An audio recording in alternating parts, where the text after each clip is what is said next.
ಓಂ ಶ್ರೀ ಗುರು ಬಸವಲಿಂಗಾಯ ನಮಃ.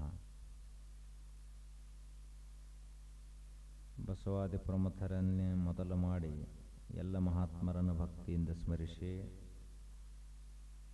ಬೀಳೂರಿನ ಆರಾಧ್ಯ ಪರಮ ಪೂಜನೀಯ ಶ್ರೀಮನ್ನಿರಂಜನ ಪ್ರಣವ ಸ್ವರೂಪಿ ರಾಜಯೋಗಿ ಗುರುಬಸವ ಮಹಾಶಿವಗಳನ್ನು ಭಕ್ತಿಯಿಂದ ಧ್ಯಾನಿಸಿ,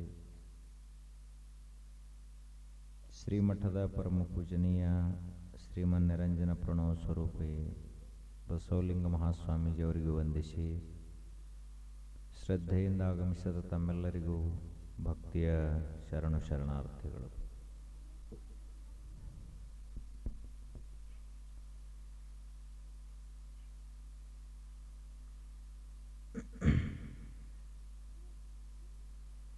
ಯಾರು ತಿಳ್ಕೊಂಡ ಜೀವನವನ್ನು ಕಳೀತಾರ ಅಂಥವರ ಜೀವನ ಆನಂದದಾಯಕವಾಗಿರ್ತದ. ಅವರಿಗೆ ಜೀವನದ ದಾರಿ ಬಹಳ ಸರಳ ಆಗ್ತದೆ. ಜೀವನದಾಗ ಹೆಂಗೆ ಬದುಕಬೇಕು ಅಂತ ಗೊತ್ತಿರಲಿಲ್ಲ ಅಂದ್ರೆ ಮನುಷ್ಯ ಅಸ್ತವ್ಯಸ್ತವಾಗಿ ಬದುಕ್ತಾನ, ಹೆಜ್ಜೆಗಳನ್ನು ತಪ್ತಾನ. ಅವನ ಜೀವನ ನರಕ ಸದೃಶವಾಗುತ್ತದೆ, ದುಃಖದಾಯಕವಾಗುತ್ತದೆ. ಅದಕ್ಕೆ ಜೀವನ ಇದೊಂದು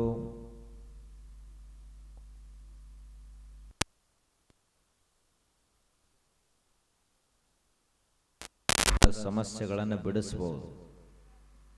ತಿಳ್ಕೊಳ್ಳಿಲ್ಲ ಅಂದ್ರೆ ಈ ಜೀವನದಲ್ಲಿ ಸಮಸ್ಯೆಗಳನ್ನು ಸುಲಭವಾಗಿ ಪರಿಹರಿಸಲಿಕ್ಕೆ ಸಾಧ್ಯ ಇದ್ದರೂ ಕೂಡ ಎಲ್ಲವುಗಳನ್ನು ಇನ್ನಷ್ಟು ಕ್ಲಿಷ್ಟ ಮಾಡಬಹುದು. ಆದ್ದರಿಂದ ತಿಳಿದವರು, ಜ್ಞಾನಿಗಳು, ಬಲ್ಲವರು ಈ ಜೀವನದ ದಾರಿಯಲ್ಲಿರುವಂತಹ ಅಡೆತಡೆಗಳನ್ನು, ಎಡರು ತೊಡರುಗಳನ್ನು, ಕಷ್ಟ ನಷ್ಟಗಳನ್ನು, ಲಾಭಹಾನಿ ಮಾನಾಪಮಾನಗಳನ್ನೆಲ್ಲ ಅಳೆದು ತೂಗಿ ಹೆಂಗೆ ನಾವು ಹೆಜ್ಜೆಗಳನ್ನು ಇಡ್ತಾ ಹೋದರೆ ಈ ಜೀವನದ ದಾರಿ ಸುಗಮ ಆಗ್ತದ, ಸರಳ ಆಗತೈತಿ ಅಂತ ಕಂಡು ಹಿಡಿದ್ರು. ಈಗ ನಾವು ಎಲ್ಲ ಬದುಕ್ತೀವಿ, ಇಲ್ಲಿ ತಕ ಜೀವನ ಕಳೆದದೀವಿ, ಎಷ್ಟೆಷ್ಟೋ ವರ್ಷಗಳನ್ನು ಈಗ ಕಳೆದದೀವಿ, ಇನ್ನು ಯಾರ್ಯಾರ್ದೋ ಎಷ್ಟೆಷ್ಟೋ ಉಳ್ದದ. ಈಗ ಕೇಳೋದು ಯಾಕೆ, ತಿಳ್ಕೊಳ್ಳೋದು ಯಾಕೆ ಅಂದ್ರೆ ಇಲ್ಲಿಯವರೆಗೆ ಏನಾದದ್ದಾಯಿತು, ಇನ್ನು ಉಳಿದ ಜೀವನ ಆದರೂ ಸುಧಾರಿಸಲಿಕ್ಕೆ ಸಾಧ್ಯದ. ಒಬ್ಬ ಮನುಷ್ಯ ಬೇಕಾದಷ್ಟು ಪಾಪಿ ಇರಬಹುದು, ಇಲ್ಲಿ ಈ ಕ್ಷಣದವರೆಗೆ ಅದಾನು, ಮುಂದೂ ಹಿಂಗ ಮಾಡ್ತಾನಂತ ಹೇಳಕ್ ಬರಂಗಿಲ್ಲ. ಒಬ್ಬ ಮನುಷ್ಯ ಕೆಟ್ಟ ಕೆಲಸ ಮಾಡ್ತಾನಂದ್ರೆ ಇಲ್ಲಿಯವರೆಗೆ ಮಾಡಿರಬಹುದವ, ಇನ್ನು ಮುಂದನು ಹಂಗ ಮಾಡ್ತಾನಂತ ಹೇಳಕ್ ಬರಂಗಿಲ್ಲ. ಅವ ಬದಲಾಗಲಿಕ್ಕೆ ಅನೇಕ ದಾರಿಗಳದಾವು, ಅನೇಕ ಅವಕಾಶಗಳದಾವು. ತನ್ನನ್ನು ತಾನು ತಿದ್ದುಕೊಳ್ಳಿಕ್ಕೆ ಅನೇಕ ರೀತಿಯ ಅವಕಾಶಗಳು ಈ ಜಗತ್ತಿನಲ್ಲದಾವು. ಹೀಗಾಗಿ ಮನುಷ್ಯ ಬದಲಾಗಬೇಕು. ತಪ್ಪು ದಾರಿ ಹಿಡಿದಿದ್ದ ಅಂದ್ರ ಸರಿ ದಾರಿಯನ್ನು ಹಿಡಿಬೇಕು. ಪಾಪದ ಕಾರ್ಯ ಮಾಡ್ತಿದ್ದ ಅಂದ್ರ ಅದನ್ನು ಬಿಟ್ಟು ಚಲೋ ಪುಣ್ಯದ ಕಾರ್ಯಗಳನ್ನು ಮಾಡಬೇಕು. ಕತ್ತಲೆಯ ಲೋಕವನ್ನು ಪ್ರವೇಶ ಮಾಡಿದ್ದ ಅಂದ್ರ ಅದರಿಂದ ಹೊರಗೆ ಬಂದು ಬೆಳಕಿನ ಲೋಕವನ್ನು ಪ್ರವೇಶ ಮಾಡಬೇಕು. ಬರೀ ಪ್ರಪಂಚ ಅಷ್ಟೇ ಮಾಡ್ತಿದ್ದ ಅಂದ್ರ ಅದರ ಜೊತೆಗೆ ಸ್ವಲ್ಪ ಪರಮಾರ್ಥವನ್ನು ಮಾಡಬೇಕು. ಆಗ ನಮ್ಮ ಜೀವನ ಸಾರ್ಥಕವಾಗುತ್ತದೆ. ಜೀವನದ ಗಳಿಕೆ ಅಂದ್ರ ಬರೀ ಪ್ರಪಂಚದ ಗಳಿಕೆ ಅಲ್ಲ. ರೊಕ್ಕ ರೂಪಾಯಿ ಗಳಿಸಿದೀವಿ ಅಂದ್ರೆ ಉಣ್ಲಾಕ ತಿನ್ಲಾಕ ಆಯ್ತು, ಆದ್ರ ಅದರಿಂದ ಏನು ದುಃಖ ಕಡಿಮೆ ಆಗಂಗಿಲ್ಲ. ಮನುಷ್ಯನಿಗೆ ದುಃಖ ಕಡಿಮೆಯಾಗುವಂತಹ ವಿದ್ಯೆ ಬೇಕಾಗ್ತದೆ. ಈಗ ನಮ್ಮ ಹತ್ತಿರ ಏನೇನು ಜ್ಞಾನ ಐತಲ್ಲ ಅದರಿಂದ ದುಃಖ ಕಡಿಮೆ ಆಗಂಗಿಲ್ಲ. ಮಹಾತ್ಮರು ಸಾಧು ಸತ್ಪುರುಷರು ಹೇಳಿದಂತಹ ಮಾತುಗಳಿಂದ ದುಃಖ ಕಡಿಮೆ ಆಗ್ತದೆ. ಭವರೋಗ ವೈದ್ಯರು ಯಾರು ಅಂದ್ರ ಸಂತ ಮಹಾತ್ಮರು, ತ್ಯಾಗಿ ಯೋಗಿಗಳು. ಅವ್ರು ಏನು ಹೇಳ್ತಾರಲ್ಲ ಆ ಮಾತುಗಳಿಂದ ನಮ್ಮ ಮನಸ್ಸಿಗೆ ಶಾಂತಿ ಸಮಾಧಾನಗಳು ಸಿಗಬಹುದು. ಆದ್ರೆ ನಾವು ಈಗೇನು ಹೊಂಟ ಇದೀವಲ್ಲ ನಮ್ದ ಪದ್ಧತಿ ಪ್ರಕಾರ ಇದರಿಂದ ಶಾಂತಿ ಸಮಾಧಾನಗಳು ಸಿಗುವುದಿಲ್ಲ. ನಮಗೇನೇ ರೋಗ ರುಜಿನ ಆಯಿತು ಅಂದ್ರೆ ಒಬ್ಬರು ವೈದ್ಯರು ಡಾಕ್ಟರ್ ಅಂತ ಇರ್ತಾರ, ಅವ್ರ ಕಡೆ ಹೋಗಿ ತೋರಿಸಿದೀವಿ ಅಂದ್ರೆ ಹೇಳ್ತಾರ ಅವ್ರು, ಇಲ್ರಿ ಒಟ್ಟ ನೆಗಡಿನ ಕಡಿಮೆ ಆಗೋಲ್ದು ಅಂತ ಇವ ಹೇಳಿದ ಅಂದ್ರ ನೀ ಏನೇನು ಊಟ ಮಾಡ್ತಿ ಅಂತ ಕೇಳ್ತಾರ ಅವ್ರು. ಅವಾಗ ಇವ ಹೇಳ್ತಾನ, ಮುಂಜಾನೇನು ಮೊಸರ ಮಜ್ಜಿಗೆ ತಿಂತನು, ಮಧ್ಯಾಹ್ನನು ಮೊಸರ ಮಜ್ಜಿಗೆ ತಿಂತನು, ಸಂಜೆಕ 1 ಲೀಟರ್ ಅಂಬಲಿ ಕುಡ್ದು ಮಕ್ಕೋತ್ನು ಅಂತ ಹೇಳ್ತಾನೆ. ಅವ್ ಡಾಕ್ಟರ್ ಅಂತಾರು, ನಿನ್ನ ನೆಗಡಿ ಕಾರಣ ಯಾವುದಂದ್ರೆ ಇದ, ಮೊಸರ ಮಜ್ಜಿಗೆ ಯಾವಾಗ ತಿನ್ನಬೇಕು ಅದಕ್ಕೂ ಒಂದು ಪದ್ಧತಿ ಐತಿ. ಮುಂಜಾನೆ ಮೊಸರು ತಿನ್ನಬೇಕು, ಮಧ್ಯಾಹ್ನ ಮಜ್ಜಿಗೆ ಉಣಬೇಕು, ಸಂಜೆಗೆ ಹಾಲು ಕುಡಬೇಕು, ಇದು ಪದ್ಧತಿ. ನಿಮಗೊಂದು ₹1,00,000 ರೊಕ್ಕ ಕೊಡ್ತನಂದ್ರು ರಾತ್ರಿ ಮೊಸರ ಮಜ್ಜಿಗೆ ತಿನ್ನಬಾರದು. ಇದು ಆಯುರ್ವೇದ ಶಾಸ್ತ್ರ ಹೇಳ್ತದೆ. ಆದ್ರ ಬಹಳ ಮಂದಿ ಏನ್ ಮಾಡ್ತಾರ, ಅವರು ಹುಳಿಯಾದ ಮಜ್ಜಿಗೆ ತಾಯಂದಿರು ಅದನ್ನ ಕಟ್ಟದ ಮಾಡಿ ಏನೋ ಮಾಡಿ ರಾತ್ರಿ ಮಜ್ಜಿಗೆ ಸಾರು ಮಾಡಿ ಬಿಡ್ತಾರೆ. ಇವರು ಮಜ್ಜಿಗೆ ಸಾರೆ ಉಂಡ ಮರುದಿವ್ಸ ಮುಂಜಾನೆ ತಲೆ ನೋಸ್ಲಾತೈತಿ ಅಂತ ಇವರು. ತಲೆ ನೋಸ್ಲಕ್ ಕಾರಣ ಏನು? ಪಿತ್ತ ಹೆಚ್ಚಾಗ್ಲಿಕ್ಕೆ ಕಾರಣ ಏನು? ಮಜ್ಜಿಗೆ ಸಾರ ರುಚಿ ಭಾಳ ಐತ್ ಕರೆ ಏನ್ ಮಾಡೋದು, ರಾತ್ರಿ ಉಣಬಾರ್ದು ಅದನ್ನ. ಮೊಸರು ಭಾಳ ಚಲೋ ಐತಿ, ರಾತ್ರಿ ಉಣಬಾರದು. ಹಂಗ ಅಪಥ್ಯಕರವಾದಂಥ ಆಹಾರದಿಂದ ನಮ್ಮ ಆರೋಗ್ಯವೇ ಕೆಡುವಂತೆ ನಮ್ಮ ಜೀವನದಲ್ಲಿಯೂ ಅನೇಕ ರೀತಿಯ ತಪ್ಪು ಕೆಲಸಗಳಿಂದ ಕೆಟ್ಟ ಕೆಲಸಗಳಿಂದ ನಮ್ಮ ಮನಸ್ಸಿನ ಆರೋಗ್ಯ ಶಾಂತಿ ಸಮಾಧಾನಗಳ ಆರೋಗ್ಯ ಕೆಟ್ಟದು. ಅಂದ ಬಳಿಕ ಯಾರಿಗೆ ತೋರಿಸ್ಬೇಕು? ಯಾರು ತಿಳಿದವ್ರದಲ್ಲ ಅವರಿಗೆ ತೋರಿಸ್ಬೇಕು. ನಾವು ಯಾರಿಗೆ ತೋರಿಸ್ತೀವಿ?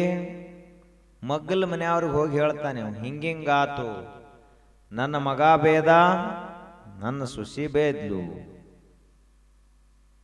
ಅವಾಗ ಅವ ಮೊದಲು ಇವನ್ ಕೇಳ್ತಾನ, ಕೇಳಿ ಆ ಬಳಿಕ ಕೇಳ್ತಾನವ, ನಿನಗ ಒಬ್ಬ ಮಗ ಒಬ್ಬ ಸೊಸಿ ಅದಾರ, ನನಗ 4 ಮಂದಿ ಮಕ್ಕಳು 4 ಮಂದಿ ಸೊಸಿ ಅಂದ್ರು, 8 ಮಂದಿ ಬೇಯವ್ರದಾರ ನನಗ ತವ ಹೇಳ್ತಾನ. ಅಂದ್ರೆ ಏನು? ನಾವು ಯಾರ ಮುಂದೆ ಹೇಳಾಗ್ತಿದೀವಲ್ಲ ಅವರ ಸ್ವತಃ ದುಃಖದಾಗದಾರ, ಅವರ ತಾಪದಾಗದಾರ ಅಂದ ಬಳಕ ನಮ್ಮ ತಾಪ ಏನು ಕಡಿಮೆ ಮಾಡ್ತಾರ? ನಮ್ಮದೆಲ್ಲ ಹೆಂಗ್ ನಡೆದದ? ಅಳಾವ್ರ ಮುಂದೆ ಹೋಗಿ ಹೇಳಾಗ್ತಿದೀವಿ, ನಾವು ಅಳಾವ್ರ ಇದ್ದೀವಿ. ಆದ್ದರಿಂದ ದುಃಖವನ್ನು ಒರೆಸುವಂಥವರು ಯಾರು? ಕಣ್ಣೀರ ಒರೆಸುವಂಥವರು ಯಾರು ಅಂದ್ರ ಯಾರು ಈಗಾಗಲೇ ದುಃಖ ಮುಕ್ತಿಯನ್ನು ಹೊಂದ್ಯಾರ, ಯಾರು ಪ್ರಪಂಚದ ಸಾಗರವನ್ನು ದಾಟಿ ಹೋಗ್ಯಾರಲ್ಲ ಅಂತ ಮಹಾತ್ಮರೇ ನಮ್ಮನ್ನ ದಾಟಿಸಲಿಕ್ಕೆ ಸಮರ್ಥರು. ಆತ್ಮವಿತ್ ಶೋಕಂ ತರತಿ. ಯಾರು ಈ ದುಃಖವನ್ನು ದಾಟಿ ಹೋಗ್ತಾರಪ್ಪ? ಯಾವ ಮನುಷ್ಯ ತನ್ನನ್ನು ತಾನು ತಿಳ್ಕೊತಾನಲ್ಲ ಅವ ಶೋಕಂ ತರತಿ, ದುಃಖ ಸಾಗರವನ್ನು ದಾಟಿ ಹೋಗುತ್ತಾನೆ. ಆದ್ರೆ ನಾವೆಲ್ಲ ಏನು ತಿಳ್ಕೊಂಡಿದ್ದೀವಿ? ಶರೀರ ತಿಳ್ಕೊಂಡಿದ್ದೀವಿ, ಮನಸ್ಸು ತಿಳ್ಕೊಂಡಿದ್ದೀವಿ, ಹೊರಗಿನ ಪ್ರಪಂಚ ತಿಳ್ಕೊಂಡಿದ್ದೀವಿ, 4 ಜನ ಹೆಂಗದಾರ ತಿಳ್ಕೊಂಡಿದ್ದೀವಿ. ಇಷ್ಟ ತಿಳ್ಕೊಂಡ್ರೆ ಮುಗಿಲಿಲ್ಲ, ಇದರಿಂದ ದುಃಖ ಹೋಗಂಗಿಲ್ಲ. ದುಃಖ ಹೋಗಬೇಕಾಗಿತ್ತು ಅಂದ್ರ ನಾನು ಯಾರು ಅದನ್ನು ತಿಳಿಬೇಕು, ಅವಾಗ ದುಃಖ ಹೋಗುತ್ತದೆ. ಮಹಾತ್ಮರೆಲ್ಲರೂ ಯಾಕೆ ಅವರು ಸಿದ್ಧಿ ಪುರುಷರಾದರು? ಯಾಕೆ ಅವರನ್ನು ಇವತ್ತಿಗೂ ನೆನೆಸ್ತೀವಿ ಅಂದ್ರ ನಾವೆಲ್ಲ ಕೆಡುವಂತ ಸಂಪತ್ತನ್ನು ಗಳಿಸಿದೀವಿ, ಅವರು ಕೆಡಲಾರದ ಸಂಪತ್ತನ್ನು ಗಳಿಸಿದ್ರು. ನಾವು ಹಾಳಾಗುವಂಥ, ನಾಶವಾಗುವಂಥ, ಹಳೆಯದಾಗುವಂಥ ಸಂಪತ್ತನ್ನು ಗಳಿಸಿದೀವಿ, ಅವರು ಅವಿನಾಶಿಯಾದ, ಅಜರಾಮರವಾದ, ನಿತ್ಯ ನೂತನವಾದ, ಶಾಶ್ವತವಾದ ಆತ್ಮವಿದ್ಯಾ ಸಂಪತ್ತನ್ನು ಗಳಿಸಿದರು. ಜಾಣರಂದ್ರೆ ಯಾರು? ಹುಷಾರಂದ್ರೆ ಯಾರು? ನಾವೇನು ಹುಷಾರತ್ತೆ ಯಾವ ಕರಿತೀವಿ? ಯಾವೊಂದು ಬ್ಯಾರೆ ಆದಾಗ 5 ಎಕರೆ ಹೊಲ ಇರ್ತೈತಿ, ಮುಂದೊಂದು 40 ವರ್ಷಕ್ಕೆ 50 ಎಕರೆ ಹೊಲ ಮಾಡ್ತಾನಲ್ಲ, ಅವ ಭಾಳ ಹುಷಾರ ಅಂತ ಕರಿತೀವಿ ನಾವು. ಯಾವ ಸಾಲ ಮಾಡ್ಕೊಂಡಿಲ್ಲ ಅವ ಹುಷಾರ ಅಂತ ಕರಿತೀವಿ. ಅವ ಯಾವ ತನ್ನ ಪ್ರಪಂಚ ಚಲೋ ನಡೆಸ್ಕೊಂಡು ಹೋಗ್ತಿರ್ತಾನ ಅವನಿಗೆ ಶಾಣ್ಯ ಅಂತ ಕರಿತೀವಿ ನಾವು. ಆದರೆ ನಿಜವಾದ ಅರ್ಥದಲ್ಲಿ ಇವ ಶಾಣ್ಯ ಅಲ್ಲ. ಯಾಕಂದ್ರೆ ಇವ 50 ಎಕರೆ ಹೊಲ ಗಳಿಸಾನ ಕರೆ, ಆದ್ರ ಆ 50 ಎಕರೆ ಇವನ ಜೊತೆಗೆ ಬರಂಗಿಲ್ಲ, ಅದು ಇಲ್ಲೇ ಉಳಿತೈತಿ. ಇವ ಮಕ್ಕಳ ಮರಿ ಅತ್ತೇನು ಗೋಳೆ ಮಾಡ್ಯಾನಲ್ಲ, ಅವರೆಲ್ಲ ಈಗದಾರ, ಆದ್ರೆ ಯಾವಾಗ ಆಗಲಿ ಹೋಗ್ತಾರ ಗೊತ್ತಿಲ್ಲ. ಅವರೇ ಆಗಲಿ ಹೋಗ್ಲಿ ಅಥವಾ ಇವಾರೇ ದೇಹ ಬಿಟ್ಟು ಹೋಗ್ಲಿ, ಒಟ್ಟದ ಅಗಲುದೈತೆ ಅಂದ ಬಳಕ ಅಗಲುದನ. ನದಿಯಲ್ಲಿ 4 ಕೊರಡುಗಳು, 4 ಕೊಡ್ಡ, 4 ಕಟ್ಟಿಗೆ ಕೂಡ ಒಂದ ಬಳಕ ಕಾಯಂ ಇರಂಗಿಲ್ಲ. ಒಂದು ತೆರಿ ಬರುತ್ತಕ ಅಷ್ಟ 4 ಕಟ್ಟಿಗೆ ಕೂಡಿರ್ತಾವ ನದಿ ಒಳಗೆ, ಹೊಳಿ ಒಳಗೆ. ಒಂದು ತೆರೆ ಬಂದು ಬಡಿತು ಅಂದ್ರ 4 ಕಟ್ಟಿಗೆಗಳು 4 ದಿಕ್ಕಿಗೆ ಹೋಗಿಬಿಡ್ತಾವ. ಯಾರಿಗೆ ಯಾರು? ಎರವಿನ ಸಂಸಾರ ನೀರ ಮ್ಯಾಲಿನ ಗುರುಳಿ ನಿಜವಲ್ಲೋ ಹರಿಯೇ. ಹಿಂಗಾಗಿ ಕಳೆದು ಹೋಗುವ, ನಾಶವಾಗುವ, ಹಳೆಯದಾಗುವ, ವಿನಾಶಶೀಲವಾದಂತಹ, ನಮ್ಮಿಂದ ಬೇರ್ಪಡುವಂತಹ ವಸ್ತುಗಳು, ವ್ಯಕ್ತಿಗಳೊಂದಿಗೆ ನಾವು ಸಂಬಂಧವನ್ನು ಬೆಳೆಸಿದ್ದೀವಿ. ಇವರೆಲ್ಲ ಹಿಂಗ ನಮ್ಮ ಜೋಡಿನ ಇರ್ತಾರ, ನನ್ನ ಜೋಡಿನ ಈ ಸಂಪತ್ತಿರ್ತತಿ ಅಂತ ತಿಳ್ಕೊಂಡಿದೀವಿ. ಇದಕ್ಕೇನಂತಾರ? ಅಜ್ಞಾನ ಅಂತ ಕರೀತಾರ. ಇದುವೇ ನಮ್ಮ ದುಃಖಕ್ಕೆ ಕಾರಣ. ನಾವೆಲ್ಲ ಯಾರೇ ದೇಹ ಬಿಟ್ರು ಅಂದ್ರೆ ಸಂಬಂಧಿಕರು ಅಳ್ಕೋತು ಕೂಡಿರ್ತೀವಿ. ಯಾಕೆ ಅಳ್ತೀವಿ? ತಿಳುವಳಿಕಿಲ್ಲಂತ ಅಳ್ತೀವಿ. ಹಂಗತ್ ಯಾರೇ ದೇಹ ಬಿಟ್ಟಾಗ ಸುಮ್ ಗಪ್ಪಗಾರ ಕೂತೀರಿ. ಅಳಂಗಳ್ರಿ ನಿಮ್ಮ ಪದ್ಧತಿ ಪ್ರಕಾರ, ಆದ್ರೆ ಗೊತ್ತಿರ್ಲಿ. ನಾವು ಅಳುವುದೆಲ್ಲವೂ ಅಜ್ಞಾನದ ಕಾರಣದಿಂದ ಅಳ್ಳಾಗ್ತಿದೀವಿ ಹೊರತು ಖರೆ ಖರೆ ಅಳು ಪ್ರಶ್ನೆನೇ ಇಲ್ಲ. ಹುಟ್ಟುಕ್ಕಿಂತ ಮೊದಲ ಏನ್ರಿ ಸಂಬಂಧ ಐತೇನು ಈ ಜಗತ್ತಿನ? ಯಾರೇ ನಮಗೆ ಸಂಬಂಧಿಕರದಾರೆ? ದೇಹ ಬಿಟ್ಟ ನಂತರ ಯಾರೇ ಸಂಬಂಧಿಕರು ಉಳಿತಾರೆ ಮತ್ತೆ ಭೂಮಿ ಮೇಲೆ? ಹುಟ್ಟುಕ್ಕಿಂತ ಮೊದಲನೂ ಯಾರೋ ಸಂಬಂಧಿಕರಿಲ್ಲ, ದೇಹ ಬಿಟ್ಟ ನಂತರನೂ ಯಾರೂ ಉಳಿಯಂಗಿಲ್ಲ. ಅಂದ ಬಳಕ ನಡು ಇರೋರು ನಡು ಬಂದಾರ, ನಡುನ ಹೋಗ್ತಾರ. ನಾವು ನಡುನ ಬಂದದೀವಿ, ನಡುವನ ಹೋಗ್ತೀವಿ. ಇವ್ರು ಯಾರೋ ಕಾಯಂ ಸಂಬಂಧಿಕರಲ್ಲ. ಇವರು ಕರೆ ಕರೆ ಅವ್ವ, ಅಪ್ಪ, ಅಜ್ಜ, ಅಜ್ಜಿ, ಅಕ್ಕ, ತಂಗಿ, ಮಾವ, ಅಳಿಯ, ಸೊಸೆ, ಅತ್ತಿ, ಯಾವ ಸಂಬಂಧಗಳು ಶಾಶ್ವತ ಅಲ್ಲ. ಇದಕ್ಕೆ ಜ್ಞಾನ ಅಂತ ಕರೀತಾರೆ. ತಿಳಿದವ್ರಾಗುವುದಂದ್ರೆ ಏನಪ್ಪ? ಇದೆಲ್ಲ ಇರಬೇಕ. ಮನ್ಯಾಗ ಅತ್ತಿರಬೇಕು, ಸೊಸೆ ಇರಬೇಕು, ಅಪ್ಪ, ಮಗ, ಅಜ್ಜ, ಅಜ್ಜಿ ಎಲ್ಲ ಇರಬೇಕು. ಇದ್ದಾಗಲೇ ತಿಳ್ಕೊಬೇಕು. ಇವರೆಲ್ಲ ಒಂದ್ ದಿವ್ಸ ನನ್ನ ಬಿಟ್ಟು ಹೋಗೋರದಾರ ತಿಳ್ಕೊಬೇಕು. ಅದಕ್ಕೆ ಜ್ಞಾನ ಅಂತ ಕರೀತಾರೆ. ಅವರೆಲ್ಲ ಒಬ್ಬೊಬ್ರ ದೇಹ ಬಿಡ್ಲಾತ್ ಕೂಡಲೇ ಇವ ದುಃಖ ಮಾಡ್ಕೋತ ಕೂತ ಅಂದ್ರ ಅದಕ್ಕೆ ಜ್ಞಾನ ಅನ್ನಂಗಿಲ್ಲ. ಅವ್ರಿನ್ನ ದೇಹ ಯಾವಾಗೋ ಬಿಡಾವ್ರದಾರ ಅಥವಾ ನಾವು ದೇಹ ಬಿಡಾವ್ರದೇವಿ. ಮೊದಲ ತಿಳ್ಕೋಬೇಕು. ಇದಕ್ಕೇನಂತಾರ? ತ್ರಿಕಾಲ ಜ್ಞಾನ ಅಂತ ಕರೀತಾರೆ. ಮಹಾತ್ಮರಿಗೆ ತ್ರಿಕಾಲ ಜ್ಞಾನಿಗಳು ಅಂತ ಕರೀತಾರೆ. ತ್ರಿಕಾಲ ಜ್ಞಾನ ಅಂದ್ರೆ ಏನಪ್ಪ?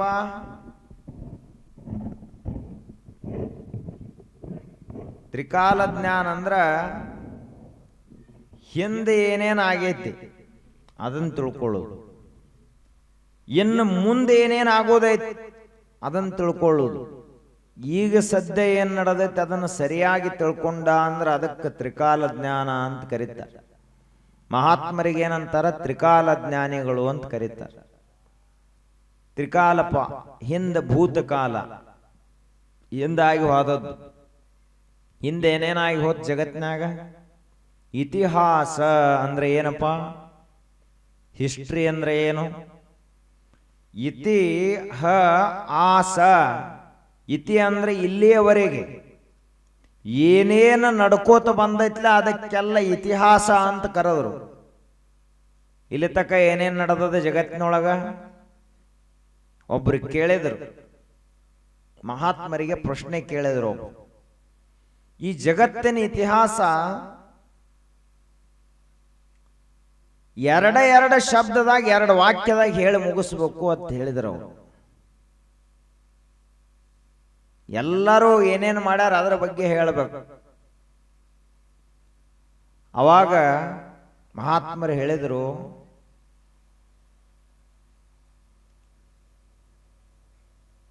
ಖಾಲಿ ಕೈಯಿಂದ ಬರುವುದು, ಇಲ್ಲಿದ ಎಲ್ಲ ಕೂಡಿಸೋದು, ಮತ್ತೆ ಖಾಲಿ ಕೈಯಿಂದ ಹೋಗುವುದು, ಇದಕ್ಕೆ ಇತಿಹಾಸ ಅಂತ ಕರೀತಾರೆ. ರಾಜ ಮಹಾರಾಜರು ಖಾಲಿ ಕೈಯಿಂದ ಬಂದರು, ಇಲ್ಲಿದ ಎಲ್ಲ ಕೂಡಿಸಿದ್ರು, ಮತ್ತೆ ಹೋಗಾಕ ಖಾಲಿ ಕೈಯಿಂದ ಹೋದ್ರು. ಒಬ್ಬರೇ ಏನ್ರಿ ಹೋದಾನ? ಇದೆಲ್ಲ ನಾಶವಾಗು ಜಗತ್ತೈತತ್ ಗೊತ್ತಿದ್ರೂ ಇದನ್ನು ಗ್ವಾಳೆ ಮಾಡ್ಕೋತ ಸಂಗ್ರಹ ಮಾಡ್ಕೋತ ಏನು ಕೂಡಿರ್ತೀವಲ್ಲ ಇವರಿಗೆ ಅಜ್ಞಾನಿಗಳು ಅಂತ ಕರೀತಾರೆ. ಇನ್ನು ಭವಿಷ್ಯತ್ ಕಾಲ ಮುಂದೇನಕ್ಕತ್ ಯಾರಿಗ್ ಗೊತ್ತು? ಒಂದು ವೇಳೆ ನಾವು ಮನಿ ಕಟ್ಟಿದೇವಂದ್ರೆ ಹಿಂಗೈ ಮನಿ ಉಳ್ಯಂಗಿಲ್ಲ. ನಮ್ಮ ಜೋಡಿ ಇವತ್ತು ಚಲೋ ಇದ್ದ ಮನುಷ್ಯರು ನಾಳೆ ಹಿಂಗ ಇರ್ತಾರಂತ ಇರಂಗಿಲ್ಲ.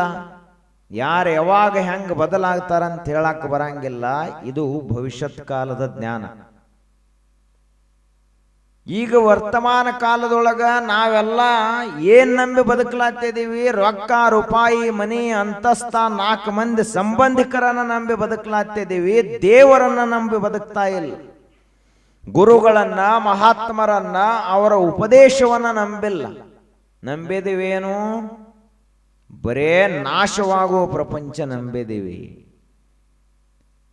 ಅದಕ್ಕ ತಿಳಿದವರು ಹೇಳುವುದು, ಇದನ್ನ ನಂಬಬೇಡ, ಇದರಿಂದ ಯಾವುದೇ ಉಪಯೋಗ ಇಲ್ಲ.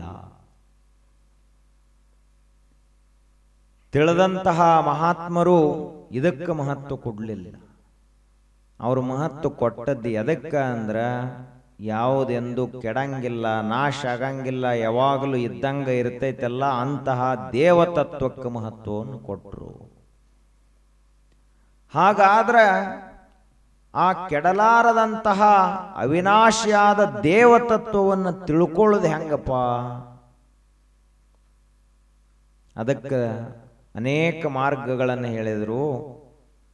ನಮ್ಮ ಮನಸ್ಸು ಸ್ವಚ್ಛ ಇತ್ತು ಅಂದ್ರೆ ಎಲ್ಲಿ ಕೊಂಡಿರ್ತೀವಲ್ಲ ಅಲ್ಲೇ ದೇವರಾಗಿ ಬಿಡ್ತೀವಿ. ಅದಕ್ಕೇನು ಮತ್ತೆ ಭಾಳ ತಪಸ್ಸು ಮಾಡಬೇಕು, ಜಪ ತಪ ಮಾಡ್ಬೇಕಂತ ಹಿಂಗೇನಿಲ್ಲ. ಏನು ಮಾಡಬೇಕು? ಮನಸ್ಸು ಒಂದು ಸ್ವಚ್ಛ ಇದ್ರೆ ಮುಗಿತು. ಅದ್ಯಾಂಗ ಅಷ್ಟು ಸುಲಭ ಸ್ವಚ್ಛ ಆಕೈತ್ರಿ? ಸ್ವಚ್ಛ ಆಕತಿ ಮನಸ್ಸು ಮಾಡಬೇಕು. ನಮಗೆ ಏನು ರೂಢಿ ಆಗೈತಿ ಅಂದ್ರೆ, ನಮಗೆ ಉಪಯೋಗ ಇರಲಿ ಬಿಡಲಿ, ಸಂತಿಗೆ ಹೋದ ಮನುಷ್ಯ 4 ಸಾಮಾನು ತಗೊಂಡು ಮನ್ಯಾಗ ಬಂದು ಹಾಕಿಬಿಡ್ತಾನೆ. ಮತ್ತೊಂದು ಸಾರಿ ಸಂತಿಗೆ ಹೋದ ಅಂದ್ರೆ ಮತ್ತೆ ಸಾಮಾನುಗಳನ್ನು ತಂದು ಹಾಕ್ತಾನ. ಮನೆ ಅಂದ್ರೆ ಬರೇ ಸಾಮಾನು ಇಡೋ ಜಾಗ ಮಾಡ್ಯ ನೀವು. ಬದುಕು ಮನೆ ಆಗಿಲ್ಲದೀಗ. ಬರೇ ಅಲ್ಲಿ ಅರಿವಿಗಳನ್ನು ಒಟ್ಟ್ಯಾನ, ಅನೇಕ ರೀತಿಯ ಡಬ್ಬಿಗಳನ್ನು ತಂದು ಒಟ್ಟ್ಯಾನ. ಮನ್ಯಾಗ ಕಾಲಿಡ್ಲಾಕ್ ಜಾಗಿಲ್ಲ, ಅಷ್ಟು ಸಾಮಾನುಗಳನ್ನು ತಂದು ತುಂಬ್ಯಾನ. ಇವ ಏನ್ ತಿಳ್ಕೊಂಡಾನ? ಮನೆ ಅಂದ್ರೆ ಇರ್ಲಾಕಿಲ್ಲದು, ಮನೆ ಅಂದ್ರೆ ಬರೇ ಸಾಮಾನು ಸ್ಟೋರೇಜ್ ಅಂತ ತಿಳ್ಕೊಂಡಾನ. ಮನೆ ಅಂದ್ರೆ ಒಂದು ಕಸದ ಡಬ್ಬ ಇದ್ದಂಗ ಅಂತ ತಿಳ್ಕೊಂಡಾನ. ಹಂಗ ನಾವು ಮನಸ್ಸಂದ್ರ ಇದು ಕಚರಾ ಒಗಿ ಜಾಗ ಅಂತ ತಿಳ್ಕೊಂಡಿದೇವಿ. ಯಾವ್ದು ಬ್ಯಾಡಾದೈತ್ಲೆ ಅದನ್ನೆಲ್ಲ ತಂದು ಮನಸ್ಸಿನಾಗ ಹಾಕಿಬಿಡ್ತೀವಿ. ಇಬ್ರು ಜಗಳಾಡ್ರು ಅಂದ್ರೆ ಆ ಜಗಳದ ಮಾತುಗಳನ್ನು ಓದು ಮನಸ್ಸಿನಾಗ ಇಟ್ಕೊಂಡು ಕೂತ್ತೆವ. ಆ ಬಳಿಕ ಯಾರೇ ಇವಂಗ ಬೇದಿದ್ರು ಅಂದ್ರೆ ಅದನ್ನೂ ಮನಸ್ಸಿನಾಗ ಇಟ್ಕೊಂಡು ಕುಂತ. ಮುಂದ ಬ್ಯಾಡಾದ ಸಂಗತಿಗಳೇನದಾವ ಅದನ್ನೆಲ್ಲ ಓದ್ ಮನಸ್ಸಿನಾಗ ಇಟ್ಕೊಂಡು ಕೂತ. ಮನಸ್ಸಿನಾಗ ಇಟ್ಕೊಳ್ಳೋದಂದ್ರೆ ಏನು? ನೆನಪಿಟ್ಕೊಳ್ಳೋದಂತ. ಇವೆಲ್ಲ ನೆನಪಿಟ್ಕೊಂಡು ಕೂತ ಮನಸ್ಸು ಹೊಲಸಾತು, ಸ್ವಚ್ಛ ಹೆಂಗ್ ಉಳಿತದ? ಅದಕ್ಕೆ ನಮ್ಮ ಮನಸ್ಸು ಸ್ವಚ್ಛ ಆಗಬೇಕಾಗಿತ್ತು ಅಂದ್ರ ನಾವೇನ್ ಮಾಡಬೇಕು? ಮಹಾತ್ಮರ ಸಂಘದಲ್ಲಿದ್ದು ಅವರ ಮಾತುಗಳನ್ನು ಕೇಳ್ತಾ ಇದ್ದೀವಿ ಅಂದ್ರೆ ಮನಸ್ಸು ತಾನ ಸ್ವಚ್ಛ ಹಾಕೋತ ಹೋಗ್ತದೆ.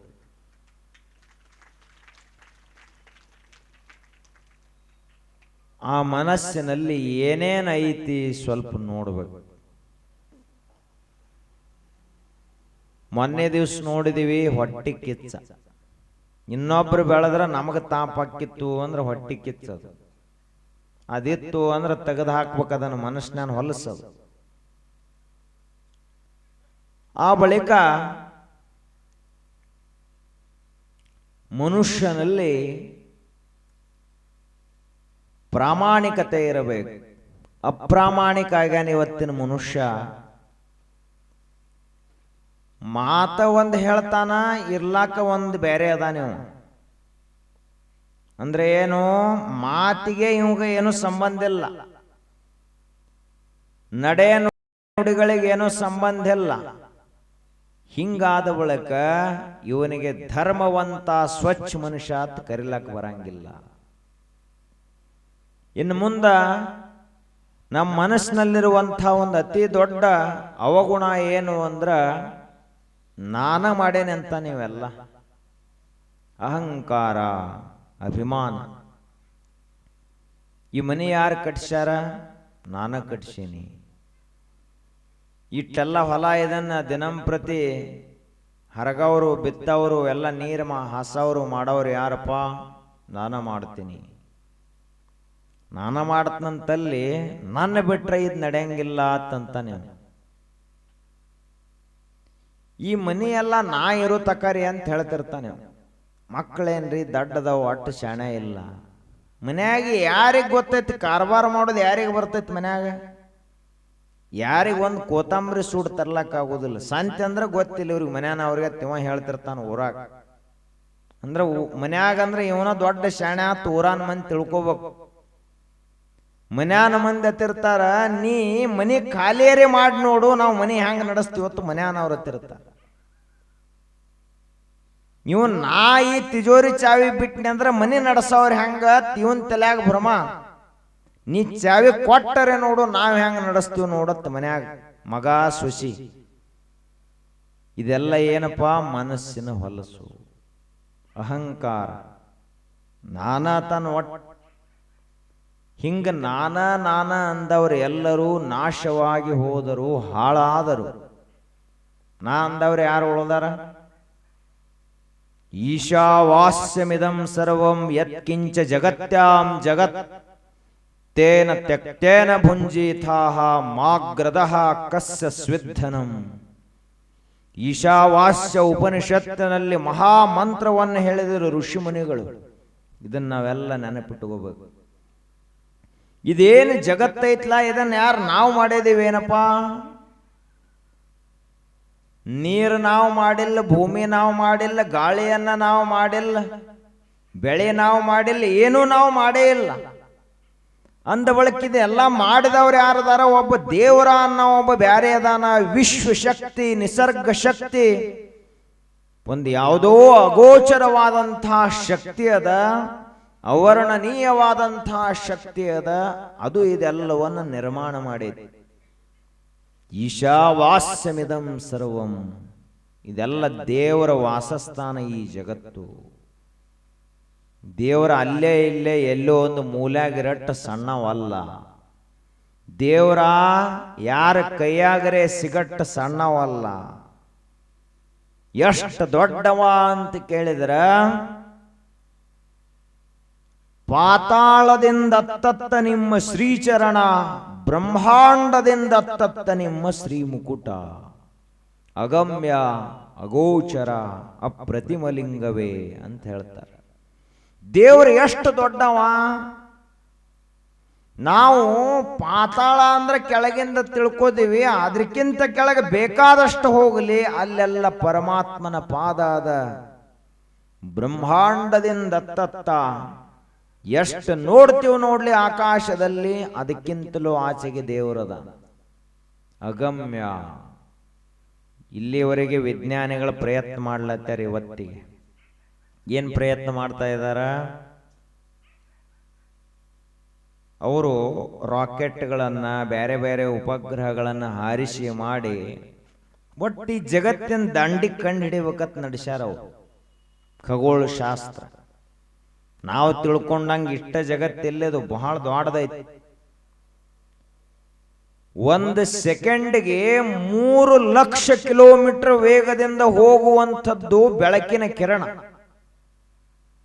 ಒಂದು ಬೆಳಕಿನ ಕಿರಣ ಅಂದ್ರೆ ಸೂರ್ಯನಿಂದ ಬೆಳಕಿನ ಕಿರಣ ಹೊಂಟಿತು ಅಂದ್ರೆ ಭೂಮಿ ಮುಟ್ಲಾಕ 8 ನಿಮಿಷ ಬೇಕು ಸೂರ್ಯನ ಕಿರಣಕ್ಕೆ. ಅಂದ್ರೆ ಈ ಭೂಮಿಯಿಂದ ಸೂರ್ಯ 15 ಕೋಟಿ ಕಿಲೋಮೀಟರ್ ದೂರ ಅದಾನ. ಎಷ್ಟದಾನ? ಇಲ್ಲೇ ಜಾತಿ ಅತನಿ ಇಟ್ಟ ದೂರ ಇಲ್ಲ. ಎಷ್ಟು ದೂರ ಅದಾನ? 15 ಕೋಟಿ ಕಿಲೋಮೀಟರ್ ದೂರ ಅದಾನ ಸೂರ್ಯ. ಅಟ್ಟಿದ್ದನ ಇಟ್ಟು ಸುಡ್ಲಾತೈತಿ ಭೂಮಿ. ಇನ್ನೆಲ್ಲರೇ ಇಲ್ಲೇ ಮಗ್ಲದ ಕೂತಿದ್ದ ಅಂದ್ರೆ ಬೂದಿಯಾಗಿ ಹೋಗಿದ್ವಿ ನಾವೆಲ್ಲ. ಈ ಜಗತ್ತಿನ ದಂಡಿಯನ್ನ ಕಂಡು ಹಿಡಿಬೇಕು ಅಂತ ವಿಜ್ಞಾನಿಗಳು ಎಷ್ಟೋ ಉಪಗ್ರಹಗಳನ್ನು ಬಿಟ್ಟರು, ಎಷ್ಟೋ ರಾಕೆಟ್ಗಳನ್ನು ಉಡಾವಣೆ ಮಾಡಿದರು. ಆದ್ರ ಅವರಿಗೆ ಬರೇ ನಮ್ಮ ಸೌರಮಂಡಲವನ್ನು ಬಿಟ್ಟು ಇನ್ನೊಬ್ಬ ಸೂರ್ಯಾಗ ಹೋಗಿ ಮುಟ್ಲಕನ ಎಷ್ಟೋ ವರ್ಷಗಳು ಹಿಡ್ದಾವ. ಈ ಜಗತ್ತಿನಲ್ಲಿ ಎಷ್ಟು ಸೂರ್ಯರದಾರ ಅಂತ ಕೇಳಿದ್ರೆ ಲೆಕ್ಕ ಇಲ್ಲದಷ್ಟು. ಗ್ಯಾಲಕ್ಸಿಗಳಂದ್ರೆ ಒಂದು ಗ್ಯಾಲಕ್ಸಿಯಲ್ಲಿ, ಒಂದು ನಕ್ಷತ್ರಗಳ ಮಹಾಸಾಗರದಲ್ಲಿ 200 ಕೋಟಿ 300 ಕೋಟಿ ಸೂರ್ಯರದಾರ. ಬರೇ ಭೂಮಿ ಅಲ್ಲ, ಸೂರ್ಯರು. ಇಂಥ ನಕ್ಷತ್ರ ಸಾಗರಗಳು, ಗ್ಯಾಲಕ್ಸಿಗಳು ಈ ವಿಶ್ವದಲ್ಲಿ ಎಷ್ಟದಾವ ಅಂದ್ರ ಎಣಿಕೆ ಹತ್ತಂಗಿಲ್ಲ, ಅಷ್ಟದಾವ. ಇದನ್ನ ಯಾರೋ ಪುರಾಣದವರು ಕಲ್ಪನಾ ಮಾಡಿ ಹೇಳ್ತಾ ಇಲ್ಲ, ಇದನ್ನು ಇವತ್ತಿನ ವಿಜ್ಞಾನಿಗಳೇ ಹೇಳ್ತಾ ಇದ್ದಾರ. ಈ ವಿಶ್ವಕ್ಕೆ ದಂಡಿ ಅನ್ನುವಂಥದ್ದಿಲ್ಲ, ಸೀಮೆ ಅನ್ನುವಂಥದ್ದಿಲ್ಲ, ಅಷ್ಟು ದೊಡ್ಡದೈತಿ.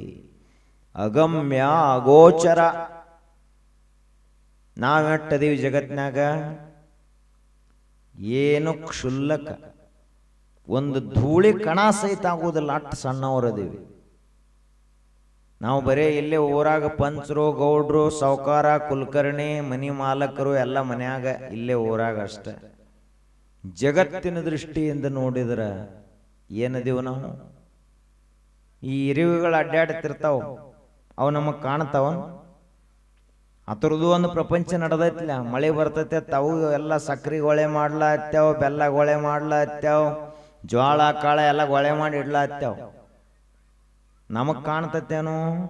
ಅದಕ್ಕಿಂತ ಸ್ವಲ್ಪ ದೊಡ್ಡವರದೀವಿ. ನಮಗೆ ಇರ್ವಿ ಪ್ರಪಂಚನ ಕಾಣವಲ್ದು, ಇನ್ನ ನಾವು ಇರ್ಬೇಕಿಂತ ಸಣ್ಣವ್ರು ಈ ಜಗತ್ತಿನ ದೃಷ್ಟಿ ಒಳಗೆ. ಇಂಥ ನಮ್ಮ ಪ್ರಪಂಚದಲ್ಲಿ ವಿಶ್ವದ ಗಮನಕ್ಕೆ ಬರಬೇಕು. ಎಷ್ಟು ಸಣ್ಣವರದೀವಿ ನಾವು ಜಗತ್ತಿನಲ್ಲಿ. ಆದ್ದರಿಂದ ಅಗಮ್ಯ ಅಗೋಚರ ಅಪ್ರತಿಮಲಿಂಗವೇ ಕೂಡಲ ಸಂಗಮ ದೇವ ಎನ್ನ ಕರಸ್ಥಲಕ್ಕೆ ಬಂದು ಚುಳುಕಾದಿರಲ್ಲ. ದೇವರ ಬಹಳ ದೊಡ್ಡವ. ದೇವರಂದ್ರ ಅನಾದ್ಯನಂತವಾಗಿ ಬೆಳಗುವಂತಹ ವಿಶ್ವಶಕ್ತಿ. ಕ್ಷಣ ಮಾತ್ರದಲ್ಲಿ ಜಗತ್ತನ್ನು ಸೃಷ್ಟಿ ಮಾಡಿತದು ವಿಶ್ವಶಕ್ತಿ ದೇವರು. ಅಷ್ಟು ದೊಡ್ಡವ. ಅಂಥ ದೊಡ್ಡ ದೇವರನ್ನು ನಾವು ಮರೆತಿದ್ದೀವಿ, ನೆನಪು ಮಾಡ್ತೀವ.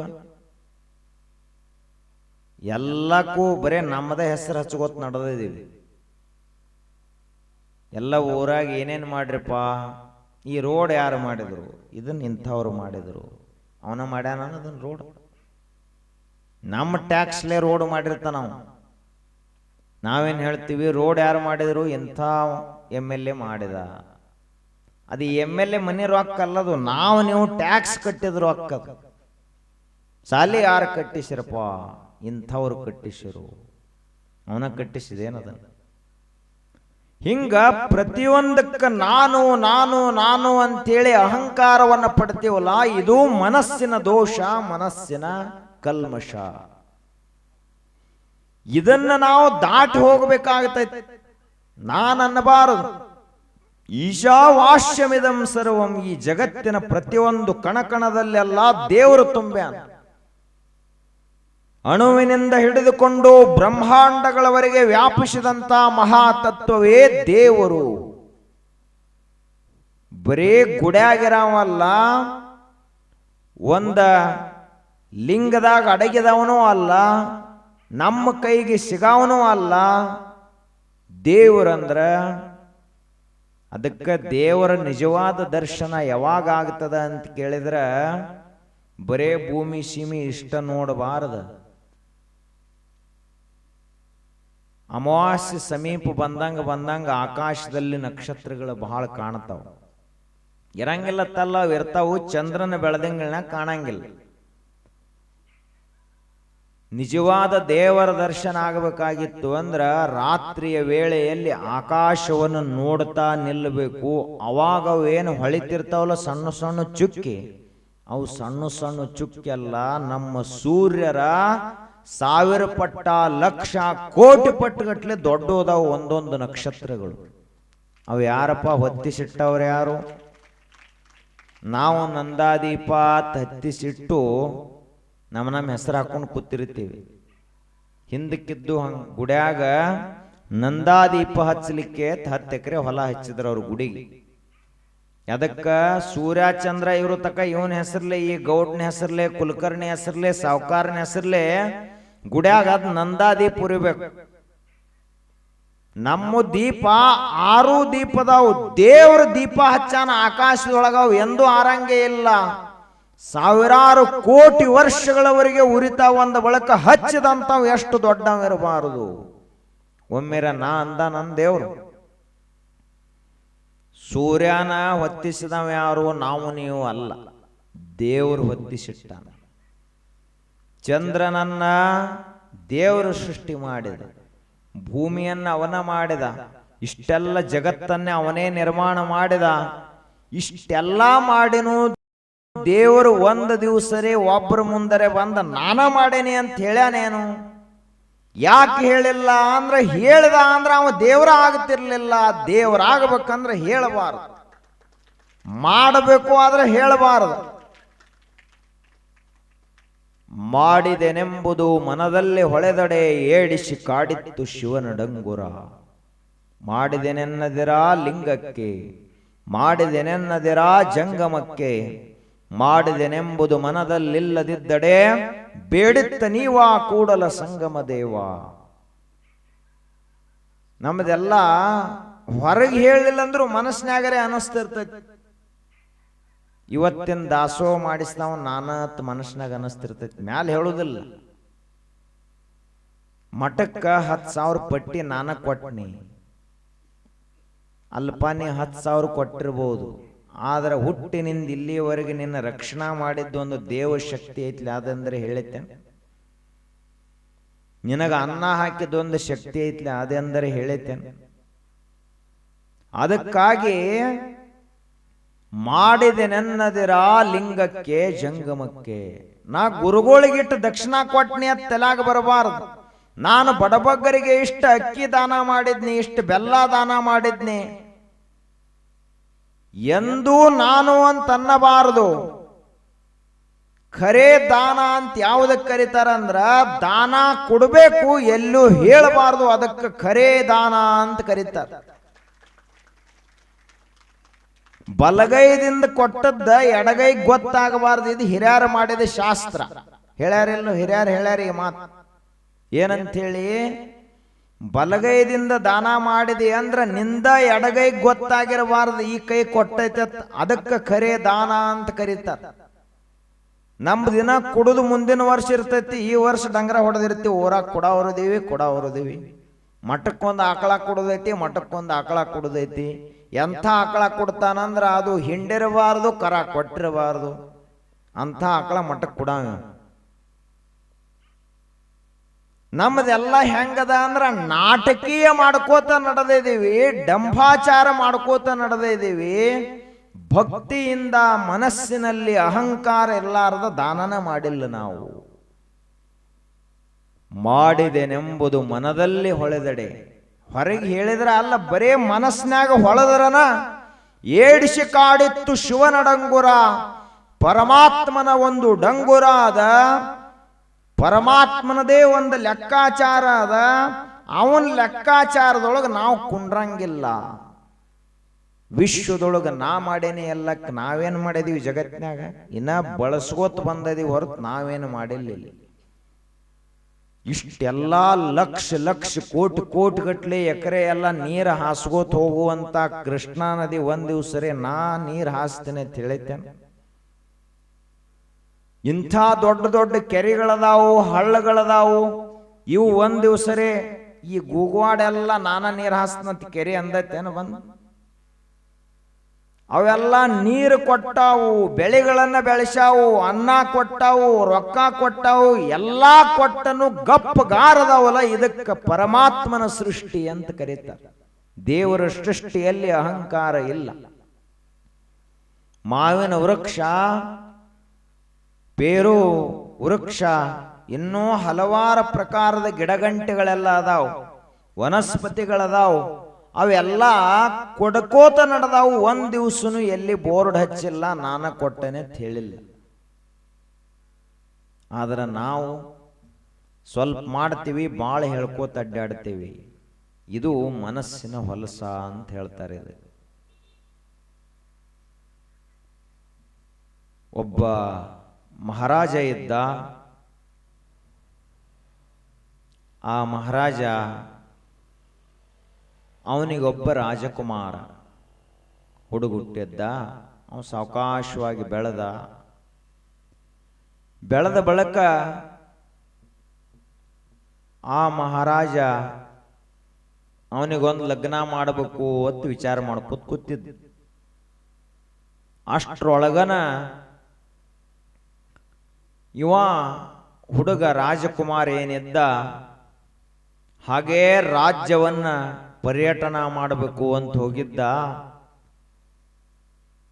ಒಂದು ಗುಡಿಸಲಿನಲ್ಲಿ ಇರುವಂತಹ ಒಬ್ಬ ಹೆಣ್ಣು ಮಗಳನ್ನ ನೋಡಿದ. ಇವನಿಗೇನಿಸ್ತು ಅಂದ್ರ, ಲಗ್ನ ಆದ್ರ ಈ ಹೆಣ್ಮಗಳನ್ನೇ ಲಗ್ನ ಆಗಬೇಕು ಅಂತ ಅನಿಸ್ತು. ಇವ ಯಾರು? ರಾಜಕುಮಾರದಾನ. ಅವರಪ್ಪ ಬ್ಯಾರೆ ಬ್ಯಾರೆ 56 ದೇಶದಿಂದ ಕನ್ಯಾ ನೋಡ್ಬೇಕಂತ ಅವ ರಾಜದೂತರಿಗೆ ಕಳಿಸ್ಕೊಟ್ಟಾನ. ಇವ ಅರೆ ಗುಡಿಸಲ್ದಾಗಿರೋ ಹೆಣ್ಮಗಳಿಗೆ ಲಗ್ನ ಆಗಬೇಕಂತ ಬಂದ. ಮನ್ಯಾಗ ಬಂದ ಅಪ್ಪಗೆ ಹೇಳಿದ. ಅಪ್ಪಂದ, ತಮ್ಮ ನಾವು ರಾಜಾರ, ಬೀಗತಾನ ಯಾರ ಜೋಡಿ ಮಾಡ್ತಾರ? ಯಾರು 10 ಎಕರೆ ಹೊಲ ಇದ್ದವರು 10 ಎಕರೆ ಹೊಲದವ್ರ ಜೋಡಿ ಮಾಡ್ತಾರ. ಬಾಳ ಅಂದ್ರೆ 20 ಎಕರೆ ಅಲ್ಲೇ ಆಜು ಬಾಜು ಇರ್ತೈತಿ. ಅಷ್ಟ ಶ್ರೀಮಂತಿಕೆಯಲ್ಲಿ ಮಾಡ್ತಾರ. 1000 ಕೋಟಿ ಶ್ರೀಮಂತ 10 ಎಕರೆದವನ್ ಜೋಡಿ ಅಂದ್ರೆ ಬೀಗ್ತಾನ ಮಾಡ್ತಾನೇನು? ಇಲ್ಲ, ಹೊಂದಂಗಿಲ್ಲ. ಅವಾಗ ರಾಜ ಅಂದ, ನಮ್ಮ ಎತ್ತರ ಎಲ್ಲೈತಿ, ಅವ್ರು ಎಲ್ಲದಾರ, ಹೆಂಗ್ ಓತಮ ಲಗ್ನ ಅಂದವ. ಅವ ಹುಡುಗಂದ, ನಾ ಏನ್ ಲಗ್ನ ಮನಿ ಆಸ್ತಿ ಪಾಸ್ತಿ ಇದ್ರ ಜೋಡಿ ಆಗಲತ್ತೇನೆ, ಏನ್ ಹುಡುಗಿ ಜೋಡಿ ಲಗ್ನ ಆಗಲತ್ತೇನೆ ತಿವ. ಅವಾಗ ಮತ್ ಲಗ್ನ ಆಗೋ ಹುಡುಗನ ಹಿಂಗ್ ಮಾತಾಡ್ಲ ಹತ್ತ ಬಳಕ ಅಪ್ಪ ಏನಂದ, ಆಯ್ತು ತಗೋ ಮರ, ನೀ ಇದ್ದಂಗ ನೀ ಹೆಂಗ್ ಬಯಸ್ತಿ ಹಂಗ ಆಕೈತಿ ಅಂತಂದ. ರಾಜ ಎಲ್ಲಿಗೆ ಹೋದ? ಬಡವರು ಮನಿಗೆ ಹೋದ, ಗುಡಿಸಲಿಗೆ ಹೋದ, ಕನ್ಯಾ ಕೊಡ್ರಿ ಅಂತ ಹೇಳಿ. ಅವಾಗ ಅವ ಆ ಹುಡುಗಿ ಅಪ್ಪ ಏನಿದ್ದ, ಅವ ಸ್ವಲ್ಪ ಶಾಣೆ ಇದ್ದ. ಅವ ಅಂದ ರಾಜಾಗ, ಅಲ್ರಿ ರಾಜಾರ, ನೀವೆಲ್ಲಿ ನಾವೆಲ್ಲಿ? ಮತ್ತ ಅಷ್ಟು ಮೀರಿ ನಿಮ್ಮ ಶ್ರೀಮಂತಿಕೆಯಲ್ಲಿ ಇಲ್ಲ, ನೀವು ಕನ್ಯಾ ಕೊಡಬೇಕು ಅಂತಂದೇವು ರಾಜ. ಇಲ್ಲಿಲ್ಲ ಅಂದ್ರ ನಮ್ಮ ಮಗ ಬದುಕಂಗಿಲ್ಲ ತವ. ನೀವು ಕನ್ಯಾ ಕೊಟ್ರ ಅಟ್ಟವ ಈಗ ಬದುಕಾವದಾನ, ಇರ್ಲಿಲ್ಲ ಅಂದ್ರೆ ಯಾವಾಗ ಸಾಯ್ತಾನ ಗೊತ್ತಿಲ್ಲ, ಅವ ಚಿಂತೆ ಮಾಡ್ಕೋತ ಕೂತಾನ ಅಂತ ಹೇಳಿದ ರಾಜ. ಆಗ ಅವ ಬಡ ರೈತ ಮನುಷ್ಯ ಹೇಳಿದ ಆ ಹುಡುಗಿ ಅಪ್ಪ, ನೋಡ್ರಿ ನಾವು ಕನ್ಯಾ ಕೊಡ್ತೀವಿ, ಕೊಡಂಗಿಲ್ಲತ್ತಲ್ಲ, ಒಂದು 2-3 ಷರತ್ ಹಾಕ್ತೀನಿ ಅಂತ ಹೇಳಿದ. ಏನಪ್ಪಾ ಕಂಡೀಷನ್ ಏನು, ಷರತ್ತೇನು? ನಮ್ಮ ಮಗಳು ಬಡತನದಲ್ಲಿ ಬೆಳೆದಂಥವಳು, ಇದು ನಿಮಗೆ ಯಾವಾಗಲೂ ನೆನಪಿನಲ್ಲಿರಬೇಕು. ಆ ಬಳಿಕ ನೀವು ಮೊದಲ ರಾಜಾರು, ನಿಮ್ಮ ಕೈಯಲ್ಲಿ ಅನೇಕ ಆಳಕಾಳುಗಳಿರ್ತಾವ, ಅಧಿಕಾರ ಇರ್ತೈತಿ, ಶಿಕ್ಷಾ ಕೊಡುವಂತ ಅಧಿಕಾರ ನಿಮಗಿರ್ತೈತಿ. ನನ್ನ ಮಗಳು ಏನಾದರೂ ತಪ್ಪು ಮಾಡಿದ್ಲು ಅಂದ್ರ ಮೊದಲು ಸರಿಯಾಗಿ ನೀವು ಅದನ್ನು ವಿಚಾರ ಮಾಡಬೇಕು. ಒಮ್ಮಿಂದೊಮ್ಮೆಗಲೇ ಶಿಕ್ಷಾ ಏನು ಮಾಡಬಾರದು. ನಿಮ್ಮ ಸಿಟ್ಟಿನಲ್ಲಿ ಏನ್ರಿ ನೀವು ಶಿಕ್ಷಾ ಕೊಟ್ರಿ ಅಂದ್ರೆ ಅದನ್ನ ನಮ್ಮ ಮಗಳು ತಡ್ಕೋಬೇಕಲ್ಲ. ಅದಕ್ಕ ನಿಯಮ ಏನಪ್ಪ, ನೀವು ರಾಜಾರ ಇರಬಹುದು, ಆದ್ರೆ ನಮ್ಮ ಮಗಳಿಗೆ ಏನು ತೊಂದರೆ ಕೊಡಬಾರದು ಅಂತ ಹೇಳಿದ. ಆಯ್ತಪ್ಪ, ನೀ ಅಂದಂಗ ನಾವೇನು ಶಿಟ್ಟಿನಲ್ಲಿ ನಿನ್ನ ಮಗಳಿಗೆ ಏನು ಮಾಡಂಗಿಲ್ಲ. ಆಯ್ತು, ಲಗ್ನ ಆಯ್ತು. ಆದ ಬಳಿಕ ಪ್ರಪಂಚ ಪ್ರಾರಂಭ ಆಯಿತು. ರಾಜಕುಮಾರ ದೇಶವನ್ನು ಪರ್ಯಟನೆ ಮಾಡಬೇಕು ಅಂತ ಹೊರಗೆ ಹೋದ. ಮನೆಯಲ್ಲಿ ಅವನೇ ಮಹಾರಾಜ ಒಬ್ಬಿದ್ದ, ಸೊಸೆ ಒಬ್ಬಕ್ಕಿದ್ಲು. ಒಂದು ದಿನ ಮಧ್ಯಾಹ್ನದ ಸಮಯ, ಮಧ್ಯಾಹ್ನ ಸೊಸೆಯೆಲ್ಲ ಅಡಿಗೆ ಮಾಡಿದ್ಲು. ತಮ್ಮ ಮಾವನಿಗೆ, ಮಹಾರಾಜನಿಗೆ ಅಡಿಗೆ ನೀಡ್ತಾ ಇದ್ಲು. ನೀಡುವ ಸಂದರ್ಭದಲ್ಲಿ ಆ ಅರಮನೆಯ ದ್ವಾರ ಬಾಗಲಕ್ಕ ಒಬ್ಬ ಭಿಕ್ಷುಕ ಬಂದ. ಆ ಭಿಕ್ಷುಕ ಭಿಕ್ಷಾ ನೀಡ್ರಿ ತಾಯಿ ಅಂತ ಜೋರಾಗಿ ಕೂಗಿದ. ಯಾರು ಒಳಗಿಂದ ಓನು ಅಲ್ಲಿಲ್ಲ, ಏನೂ ಇಲ್ಲ. ಆ ಬಳಿಕ ಹಸಿವಾಗೆ ತಾಯಿ ಒಂದು ತುತ್ತು ಅನ್ನ ನೀಡುವ ತಿನ್ನೊಂಬೇಡಿದ, ಏನೂ ಇಲ್ಲ. ಮೂರನೇ ಸಾರಿ ಅಂದ, ನೀವು ಒಂದು ತುತ್ತು ಅನ್ನ ಕೊಡದೇ ಇದ್ರ ನಾ ಇಲ್ಲೇ ಸತ್ತು ಹೋಗ್ತೀನಿ, ಒಂದು ತುತ್ತು ಅನ್ನ ನೀಡ್ರಿ ಅಂತ ಕೇಳಿದ. ಅವಾಗ ಇವ್ ಮಹಾರಾಜ ಸೇವಕರು ಗಾಳಿ ಬೀಸ್ಲಾತ್ಯಾರ, ಬ್ಯಾಸಗಿ ದಿನದೊಳಗ ಇವಾರೇ ಹೋಳಿಗೆ, ತುಪ್ಪ, ಅದು ಇದು ಪಂಚಾಮೃತವನ್ನು ಊಟ ಮಾಡ್ತಾ ಇದ್ದಾನ. ಏನು ಆ ಭಿಕ್ಷುಕನ ಧ್ವನಿ ಕಡೆ ಲಕ್ಷಣ ಇಲ್ಲಿ. ಈ ಹೆಣ್ಮಗಳಿಗರೇ ಬಡತನದಾಗ ಬೆಳೆದಾಳ. ಬಡತನ ಕಷ್ಟ ಅಂದ್ರೆ ಏನತ್ತ ಗೊತ್ತದ. ಆದ್ರೆ ಸೊಸಿ ಅತ್ಯಾದ ಬಳಿಕ ಅಷ್ಟೈಕಿ ಕೈಯಾಗ ಅಧಿಕಾರ ಬರ್ತದ. ಅಲ್ಲಿ ತಕ್ಕ ಏನಿಲ್ಲ, ಸುಮ್ಮ ಹೂ ಅನ್ಕೋತ ಹೋಗಬೇಕು. ಹಂಗ ಏನೂ ನಿರ್ಣಯ ತಗೊಳಕ ಬರುವಲ್ದು. ನೀಡ್ಲಾಕ್ ಹೋಗ್ತೀಯ, ಮಹಾರಾಜನ ಗಪ್ ಕೂತಾನ, ಮಾವನ ಗಪ್ ಕೂತಾನ, ಹೆಂಗ್ ನೀಡೋದು? ಅವ ಕೇಳು ಧ್ವನಿಯರೇ ಕೇಳಾರ್ದಂಗ ಮಾಡ್ಬೇಕಂದ್ರ ಕಿವಿಗೆ ಬಡಿಲಾಗ್ತದದು, ಮನಸ್ಸ ಕಲಕ್ತಾದ. ಆ ಮನುಷ್ಯನಿಗೆ ಏನಾದ್ರೂ ನೀಡಬೇಕು ಅಂತ ಅನಿಸ್ತೈತಿ, ನೀಡ್ಲಾಕ್ ಬರುವಲ್ಲ. ಅವಾಗ 3 ಸಾರಿ ಕೂಗಿದ ಬಳಿಕ ತಡಿಲಕ್ಕಾಗ್ಲಿಲ್ಲ ಈ ಬಡ ಹೆಣ್ಣು ಮಗಳಿಗೆ. ಆಕೆ ಏನಂದ್ಲು ಅಂದ್ರ, ಇಲ್ಲಿ ಈ ಮನ್ಯಾಗ ಕಿವಿ ಇದ್ದವ್ರು ಯಾರು ಇಲ್ಲ, ಕಿವುಡ್ರದಾರ, ನೀ ಮುಂದಿನ ಮನೆಗೆ ಹೋಗಿ ಕೇಳು, ಕೊಡ್ತಾರ ಅಂತ ಹೇಳಿದ್ಲು. ಮೊದಲನೇ ಮಾತ. ಎರಡನೇದ್ದು, ಇಲ್ಲಿ ಎಲ್ಲರೂ ತಂಗಳನ್ನ ಊಟ ಮಾಡವ್ರದಾರ, ಬಿಸಿ ಅನ್ನ ಈ ಮನ್ಯಾಗಿಲ್ಲ, ಮುಂದಿನ ಮನೆಗೆ ಹೋಗು ಅಂತ ಎರಡನೇ ಮಾತು. ಇಷ್ಟು ಹೇಳಿದ ಬಳಿಕ ರಾಜಾಗ ಸಿಟ್ಟು ಬಂತು. ಅವಳೆ ಹೋಳಿಗೆ ತುಪ್ಪ ತಗೊಂಡ ಶೀಕರಣೆ, ಬ್ಯಾಸ್ಯಾಗ ಶೀಕರಣೆ ಮಾಡಿರ್ತಿರ್ಲ ನೀವು, ಅದನ್ನೆಲ್ಲ ತಗೊಂಡು ಫಸ್ಟ್ ಕ್ಲಾಸ್ ಊಟ ಮಾಡ್ಕೋತ ಕೂತಾನ. ಈಕೇನಂದ್ಲು ಸೊಸಿ, ಇಲ್ಲೆಲ್ಲರೂ ಕ್ಯೂಡ್ರದಾರ, ನೀ ನಮಗೆ ಕ್ಯೂಡ್ ಹಂಗಂದೆ ಅತ್ತಿವ ಮಾವ ರಾಜ. ಎರಡನೇದು, ಇಲ್ಲಿ ಎಲ್ಲರೂ ತಂಗಳು ಊಟ ಮಾಡವ್ರದಾರ, ಬಿಸಿ ಊಟ ಮಾಡವ್ರು ಯಾರಿಲ್ಲಿ ಮನೆಯೊಳಗ ಅಂತ ಹೇಳಿದ್ಲು. ತಂಗಳು ಹೆಂಗಂದಿನಿ, ಇದು ಬಿಸಿದೈತೆ ಅನ್ನತ್ತವ. ಆವಾಗ ಅವ್ರ ಅಪ್ಪ ಒಂದು ಷರತ್ ಹಾಕಿದ್ಲ, ಹುಡುಗಿ ಅಪ್ಪ ಏನಾದ್ರೂ ಶಿಟ್ನಾಗ ಏನು ಶಿಕ್ಷೆ ಕೊಡಂಗಿಲ್ಲ, ವಿಚಾರ ಮಾಡ್ಬೇಕು ನೀ ಅಂತ ಹೇಳಿದ್ದವ. ಇದು ಹಿಂಗ್ಯಾಕಂದಿ ತಂಗಿ, ಇದನ್ನ ತಿಳಿಸಿ ಹೇಳು ಅಂತ ಕೇಳಿದ ಮಾವ. ಆಗ ಆ ಹೆಣ್ಮಗಳು ಹೇಳಿದ್ಲು,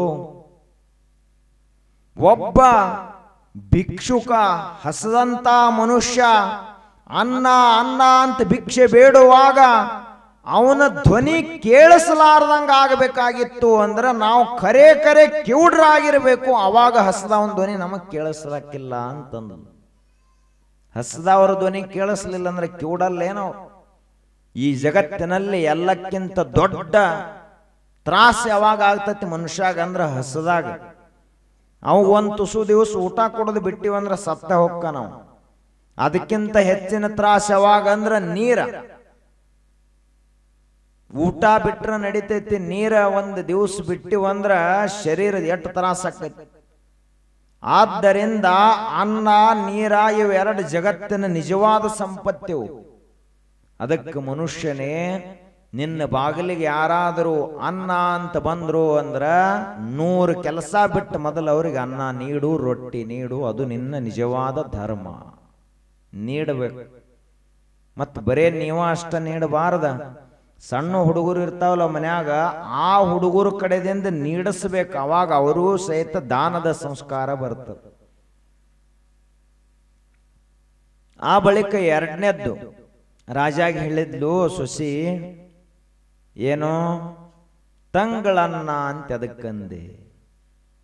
ರಾಜನೇ, ನೀನು ಸ್ವಂತ ಗಳಿಸಿದ್ದೇನೋ ಇಲ್ಲ, ಈಗೇನು ಒಡ್ಲ ಹತ್ತಿದಿಲ್ಲ. ಇದು ನಿನ್ನ ತಾಟ್ನಾಗಿರುವಂಥ ಅನ್ನ, ಈ ಅರಮನೆ, ಈ ಅರಸೊತ್ತಿಗೆ, ಈ ರಾಜ್ಯ, ಕೋಶ, ಬಂಗಾರ, ಬೆಳ್ಳಿ, ಪಲ್ಲಕ್ಕಿ, ಕುದುರೆ, ಆನೆ, ಒಂಟೆ, ಏನೇನು ಐತ್ಲ ಈಗ ರಾಜ ದರ್ಬಾರ, ಇದ್ಯಾವುದು ನೀ ಗಳಿಸಿದ್ದಲ್ಲಿದು.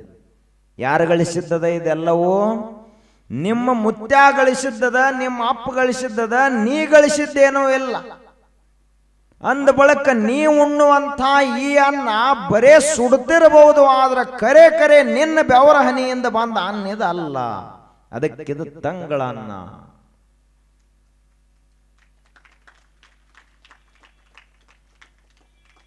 ನಿಮ್ಮೂರಾಗ ಎಷ್ಟು ಮಂದಿ ಇದಿರಿ ಬಿಸಿದು ಉಣ್ಣವರು? ಅಪ್ಪನ ಆಸ್ತಿ ಬಿಟ್ಟು ನಿಮ್ಮ ರಟ್ಟಿಯಿಂದ ನೀವ ದುಡಿದು ನಿಮ್ಮ ಬೆವರ ಹನಿ ಭೂಮಿಗೆ ಹಾಕಿ ಸ್ವಂತ ಕಾಲ ಮ್ಯಾಲ ನಿಂತು ಸ್ವಂತ ಬದುಕುವಂಥವ್ರು ಎಷ್ಟದಿರಿ? ಅದಕ್ಕೆ ಧರ್ಮವಂತರು ಅಂತ ಕರೀತಾರೆ. ಬರೇ ಅಪ್ಪನ ಆಸ್ತಿನ ತಗೊಂಡು ಕೋರ್ಟಿಗೆ ಹೋದ ಮನುಷ್ಯ ಧರ್ಮವಂತ ಅಲ್ಲ. ಸ್ವಂತ ಬೆವರು ಸುರಿಸಿ ದುಡಿಬೇಕು, 4 ಮಂದಿಗೆ ಉಣಿಸಬೇಕು, ಅವನು ನಿಜವಾದ ಧರ್ಮವಂತ. ತಂಗಳನ್ನ ಉಣ್ಣವ ಧರ್ಮವಂತ ಅಲ್ಲ. ಅಪ್ಪನ ಆಸ್ತಿ ಒಳಗೆ ಪಾಲ ಕೇಳೋದು, ಅಜ್ಜನ ಆಸ್ತಿ ಒಳಗೆ ಪಾಲ, ಏನು ಪಾಲ ತಗೊಂಡು ನಮ್ಮ ಶರೀರ ಬಂದೈತೆ, ಅದಕ್ಕೆ ನಮಗೊಂದು ಸಾಮರ್ಥ್ಯ ದೇವರು ಕೊಟ್ಟಾನಂದ ಬಳಕ ನಾವು ದುಡಿಬೇಕು, ಗಳಿಸ್ಬೇಕು. ಅವಾಗ ರಾಜಾಗ ತಲೆಗೆ ಬಡಿತು. ಅವ ಅಂದ, ತಂಗಿ ನೀ ಹೇಳು ಮಾತು ಖರೆ ಐತಿ ಅಂತಂದವ. ಯಾಕಂದ್ರ ನಾವು ನಮಗ್ ಹೆಂಗ ಒಂದು ಹೊಟ್ಟೆ ಕೊಟ್ಟಾನ ದೇವ್ರ, ಹಂಗ ಬಡ ಮನುಷ್ಯರಿಗೂ ಹೊಟ್ಟೆ ಅದ, ಭಿಕ್ಷುಕರಿಗೂ ಹಸಿವದ. ನಾವ್ ಹೆಂಗ ಊಟ ಸಿಗಲಿಲ್ಲ ಅಂದ್ರ ತ್ರಾಸ ನಮಗೂ ಆಕ್ಕೈತಿ, ಹಂಗ ಅವ್ರಿಗೂ ಹಸದಾಗ ಒಂದು ತನ್ನ ಕೊಡ್ಲಿಲ್ಲ ಅಂದ್ರೆ ಅವ್ರಿಗೂ ತ್ರಾಸ ಆಗ್ತೈತಿ. ಅದಕ್ಕೆ ಹಸಿದವನ ಧ್ವನಿ ಕೇಳಿಸ್ಬೇಕು. ಎರಡನೆಯದು, ನಾವು ದುಡಿದ 4 ಮಂದಿಗೆ ಉಣಿಸಿ ಉಣಬೇಕು. ಅದಕ್ಕೆ ಬಿಸಿ ಅನ್ನ ಅಂತ ಕರೀತಾರೆ. ಇದು ಅಪ್ಪನ್ ತಗೊಂಡ್ರೆ ಬೇರೆ, ಇನ್ನು ಕೆಲವೊಂದಿಷ್ಟು ಮಂದಿ ವರದಕ್ಷಿಣ ಅಂತ ತಗೋತಾರೆ. ಯಾರ ಕಡೆಯಿಂದ ತಗೊಳ್ಳೋದು? ಸೊಸಿ ಕಡೆದಿಂದ ತಗೊಳ್ಳೋದು.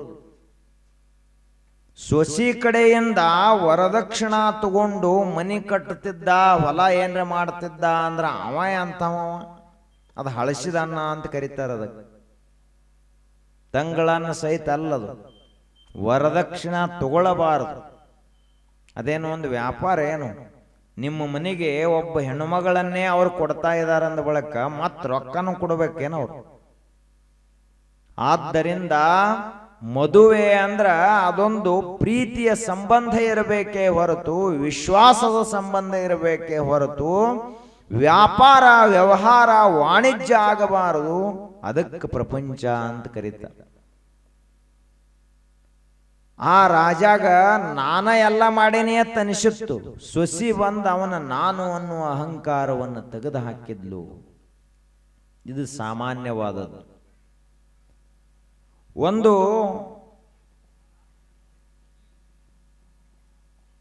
ಪರ್ವತ, ಹಿಮಾಲಯ ಪರ್ವತ, ಆ ಪರ್ವತದಲ್ಲಿ ಒಬ್ಬರು ಬಹಳ ದೊಡ್ಡ ಸನ್ಯಾಸಿಗಳ ತಪಸ್ಸನ್ನು ಮಾಡ್ತಾ ಇದ್ರು. 12 ವರ್ಷ ತಪಸ್ಸಾದ ಬಳಿಕ ಕ್ರಮೇಣ ಹಿಮಾಲಯದಿಂದ ಇಳ್ಕೋತ ಕೆಳಗಡೆ ಬರ್ತಾ ಇದ್ರು. ಒಂದು ಗುಡ್ಡದ ಮೇಲೆ ಬಂದು ಕುಂತರು. ಅವಾಗ ಆ ಗುಡ್ಡ ನನ್ನಟ್ಟು ಎತ್ತರ ಯಾರದರತ್ತ ಅಹಂಕಾರದ ಗುಡ್ಡಕ್ಕೆ. ಅವರು ಸನ್ಯಾಸಿಗಳಂದ್ರು, ತುಸೂನಿ ಹಿಂದ ತಿರುಗಿ ನೋಡು, ನಿನ್ನ ಹಿಂದನ ಬೆಟ್ಟಗಳದಾವು ಭಾಳ ಎತ್ತರವು ಅಂತ ಹೇಳಿದರು. ಆ ಗುಡ್ಡ ಇಲ್ಲಿ ತಕ ನೋಡೇ ಇದ್ದಿದ್ದಿಲ್ಲ, ಅದು ಬರೀ ಇಲ್ಲೇ ಗೂಗೋಡಸು ತಟ್ಟ ನೋಡ್ಕೋತ ಕೂತಿತ್ತು. ಅದಕ್ಕೆ ಎತ್ತರ ಯಾವ ಕಂಡೇ ಇದ್ದಿದ್ದಿಲ್ಲ.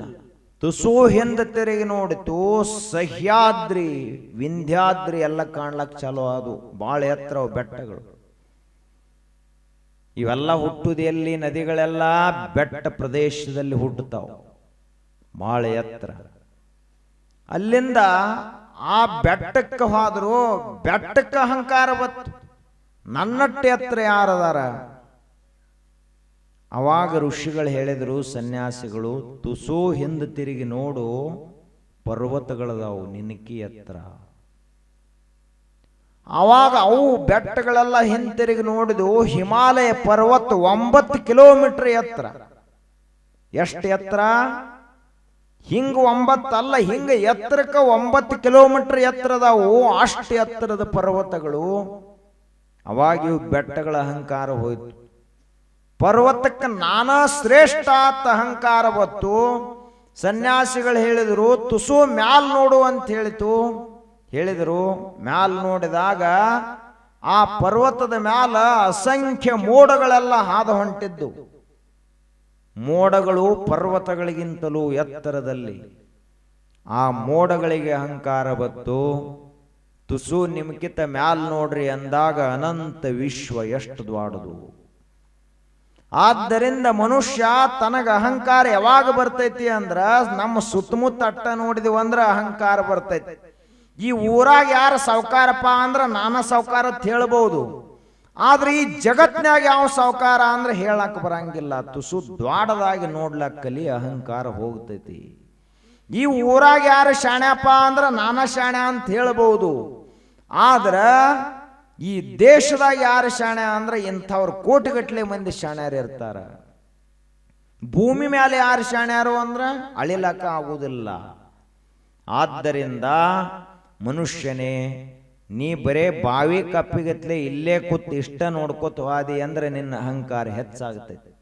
ನಿನ್ನ ಅಹಂಕಾರ ಕಡಿಮೆಯಾಗಬೇಕಾಗಿತ್ತು ಅಂದ್ರ ಸುತ್ತ 10 ಹಳ್ಳಿ ನೋಡಿರೆ ಇಲ್ಲಿ ಬದುಕಬೇಕು ನೀನು, ಕನಿಷ್ಠ ಪಕ್ಷ. ಬರೇ ಒಂದ ಹಳ್ಳಿ ನೋಡ್ಕೋತ ಇಲ್ಲೇ ನಮ್ಮದು ಭಾಳ ದೊಡ್ಡ ಗೌಡಿಕೆ ಅದ, ಭಾಳ ದೊಡ್ಡ ಸೌಕಾರಿಕೆ ಅದ, ಭಾಳ ಶಾಣ್ಯಾರ ನಮ್ಮ ಮನ್ಯಾಗ ಅದಾರ, ಭಾಳ ರೊಕ್ಕ ನಮ್ಮ ಮನ್ಯಾಗ ಐತಿ ಅಂತ ನೋಡ್ಕೋತ ಕೂತಿ ಅಂದ್ರ ನೀನು ಧಾರ್ಮಿಕ ಮನುಷ್ಯ ಆಗುವುದಿಲ್ಲ, ನಿನ್ನ ಮನಸ್ಸು ಸ್ವಚ್ಛ ಆಗುವುದಿಲ್ಲ. ನಿಸರ್ಗದತ್ತ ನೋಡಿ ನೀ ಬದುಕೋತ್ವಾದಿ ಅಂದ್ರೆ ನಿನ್ನ ಮನಸ್ಸು ಸ್ವಚ್ಛ ಆಗ್ತೈತಿ. ಶಕ್ತಿವಂತರು ಯಾರಪ್ಪ? ಪೈಲ್ವಾನ್ರ ಶಕ್ತಿವಂತರ ನಾವು ಅಂತೀವಿ. ಆದ್ರೆ ಪೈಲ್ವಾನ್ರು ಒಂದು ಕುದುರೆಗೆ ರಟ್ಟ ತಾಕತ್ತು ಪೈಲ್ವಾನ್ರಿಗಿಲ್ಲ. ಬೆಕ್ಕದಂತ ಪೈಲ್ವಾನ್ ಅದಾರ ಅಂದ್ರು ಕುದುರೆ ಅಟ್ಟ ತಾಕತ್ತಿರಂಗಿಲ್ಲ ಅವನಿಗೆ. ಇನ್ನು ಒಂದು ಕುದುರೆ ಐತಂದ್ರ ಆ ಕುದುರಿನ ತಾಕತ್ವಾನಲ್ಲ, ಒಂದು ಎತ್ತಿಗೆ 2.5ದಿಂದ 3 ಕುದುರೆಯಷ್ಟು ತಾಕತ್ತಿರ್ತೈತಿ. 3 ಹಾರ್ಸ್ ಪವರ್. ಈಗೆಲ್ಲ ಎಂಜಿನ್ಗಳನ್ನ ಹಾರ್ಸ್ ಪವರ್ ಮೇಲೆ ಅಳಿತಾರೆ. ಕುದುರೆ ತಾಕತ್ತಿನ ಮೇಲಿನಿಂದ ನಿಮ್ಮ ಟ್ರ್ಯಾಕ್ಟರ್ ಎಷ್ಟು ಜಗ್ತೈತಿಪ್ಪ ಅಂದ್ರ ಇದು 6, 8 ಹಿಂಗ್ ಬೇರೆ ಬೇರೆ ಅಳತಿ ಮಾಪನಗಳನ್ನು ಹೇಳ್ತಾರೆ. ಇಷ್ಟು ಹಾರ್ಸ್ ಪವರ್ ಇಂದ ಐತಿ. ಇನ್ನದು ಎತ್ತನ ಬಹಳ ತಾಕತ್ವಾನಲ್ಲ, ಅದಕ್ಕಿಂತ ತಾಕತ್ವಾನ ಒಂಟೈತಿ, ಅದಕ್ಕಿಂತ ತಾಕತ್ವಾನ ಆನೆ ಐತಿ. ಇದು ಆನೆ ಬಹಳ ತಾಕತ್ವಾನ ಅಂದ್ರ ಸಮುದ್ರದಾಗ ಒಂದು ನೀಲಿ ತಿಮಂಗಲತ್ತೈತಿ. 30 ಆನೆ ಕೂಡ್ರೆ ಎಷ್ಟು ದೊಡ್ಡದಾಗತ್ತೈತಿ ಅಟ್ ಅದು ಒಂದೈತಿ ಮೀನದು. ತಿಮಿಂಗಲ ಎಷ್ಟೈತಿ? 30 ಆನೆಗಳಷ್ಟು ತಾಕತ್ತು ಒಂದು ತಿಮಿಂಗಲಕ್ಕೈತಿ. ಈ ಜಗತ್ತಿನಲ್ಲೇ ದೊಡ್ಡ ಪ್ರಾಣಿ. ಅದು ಭಾಳ ನಾನಾತ್ ಅಹಂಕಾರ ಮಾಡ್ಲಾಯ್ತು ಅಂದ್ರ ಸಮುದ್ರ ನೋಡಬೇಕು, ಕೋಟಿಗಟ್ಲೆ ತಿಮಿಂಗಳು, ಕೋಟಿಗಟ್ಲೆನ ಅಲ್ಲೆಲ್ಲ ಮೀನುಗಳದಾವ. ಅಂದ ಬಳಿಕ ನಾವ್ಯಾರು ಈ ಜಗತ್ತಿನೊಳಗ ಒಂದು ಹುಲ್ಲು ಕಡ್ಡಿ ತಯಾರು ಮಾಡ್ಲಿಕ್ಕಾಗುವುದಿಲ್ಲ. ನಮ್ಮ ಉಸಿರನ ಹೊರಗೆ ಹೋದದ್ದು ಒಳಗೆ ಬರ್ತೈತಿ ಗ್ಯಾರಂಟಿ ನಮಗಿಲ್ಲ. ನಾವ್ಯಾಂಗೆ ಜಗತ್ತಿನಾಗ ಏನು ಅದೀವಿ ಇಲ್ಲಿ ಒಂದು ಕಾಲ ಧೂಳಿಗೆ ಸಮಾನ ಇಲ್ಲ ನಮಗನಿಸ್ತು ಅಂದ್ರೆ ಮನಸ್ಸು ಸ್ವಚ್ಛ ಆತು ಅಂತ ತಿಳ್ಕೋಬೇಕು.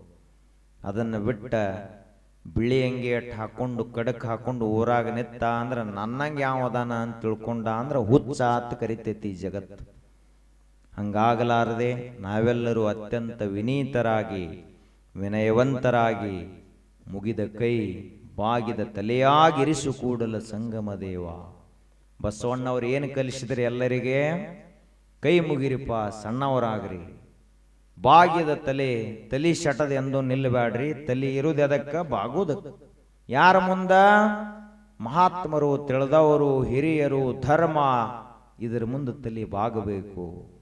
ಇದನ್ನ ನಾವೆಲ್ಲರೂ ಪಾಲಿಸೋಣ ಅಂತ ಹೇಳ್ತಾ ಇವತ್ತಿನ ಸತ್ಸಂಗಕ್ಕೆ ಮಂಗಲ.